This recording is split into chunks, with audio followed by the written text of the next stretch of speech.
Welcome, film aficionados, to another thrilling episode of The Film Files, where we dissect, discuss, and dive deep into the world of celluloid treasures. Today we're spotlighting Escape from L.A., the often overlooked sequel from legendary filmmaker John Carpenter to his 1981 cult classic, Escape from New York.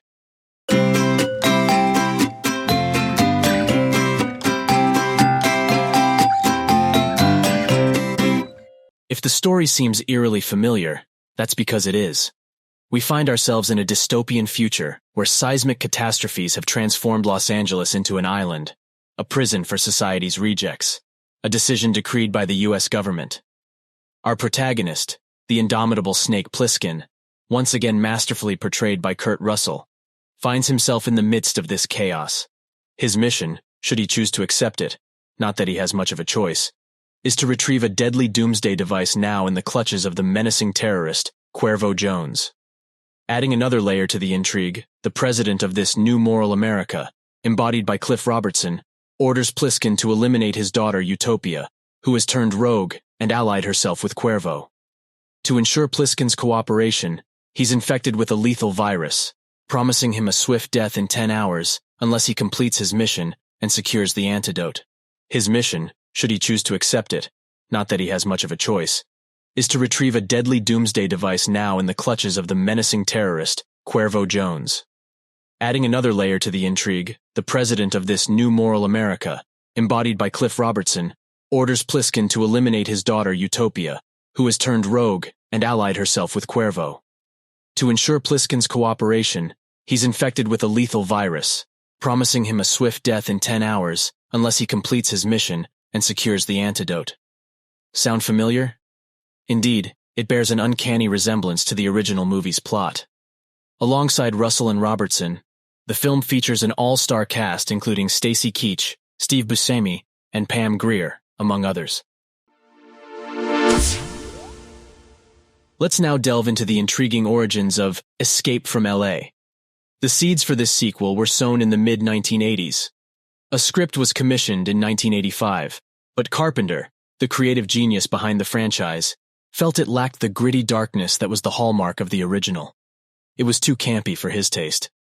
However, Carpenter and Russell, both passionate about the character of Snake Plissken, maintained their commitment to making a sequel.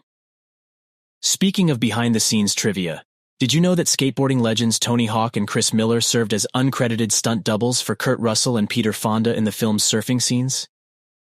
Interestingly, the film's dramatic conclusion was penned by Kurt Russell himself, marking his only writing credit to date.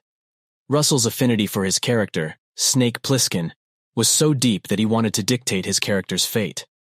John Carpenter has gone on record stating his preference for Escape from L.A. over Escape from New York, despite acknowledging their fundamental similarities. Unfortunately, Escape from L.A. didn't quite resonate with the audience. It failed to create ripples at the box office and faced criticism for its excessive violence and stark similarity to the original film. This less-than-stellar reception led to the shelving of a planned third film, Escape from Mars, which was subsequently reimagined as Ghost of Mars, with a different protagonist in lieu of Snake Plissken. Personally, it's been some time since I watched the original Escape from New York, but I can't shake off the feeling that this sequel is essentially a doppelganger of the original. However, one feature sets it apart: its notorious CGI, which has been widely critiqued as one of the worst examples in cinema history.